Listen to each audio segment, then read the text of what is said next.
20 ஆண்டுகள் நிழலில் இருந்து அமெரிக்காவை தோற்கடித்த மனிதன் அமெரிக்க ட்ரோனால் கொல்லப்பட்டான். இது 2020 ஜனவரி. ஈராக். ஈரானின் மிகவும் சக்தி வாய்ந்த ஜெனரல் பாக்தாத் விமான நிலையத்தில் இறங்குகிறான். 20 ஆண்டுகளாக அவன் ஈரானின் பிராந்திய சாம்ராஜ்யத்தை கட்டியெழுப்பினான்.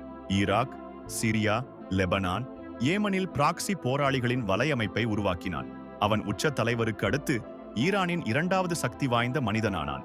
எண்ணற்ற படுகொலை முயற்சிகளிலிருந்து தப்பித்தான். ஆனால் அவன் தன்னை தொட முடியாதவன் என்று நம்பினான். இராஜதந்திர பாதுகாப்பு தன்னிடம் இருப்பதாக கருதினான். அன்று காலை அவன் வழக்கமான இராஜதந்திர ஒருங்கிணைப்பு என்று நினைத்தான். அமெரிக்க ட்ரோன் வானில் காத்திருந்தது. ஏவுகணை வெடித்தது. நிழலிலிருந்து அமெரிக்காவை வீழ்த்திய மனிதன் காசெம் சுலைமானி.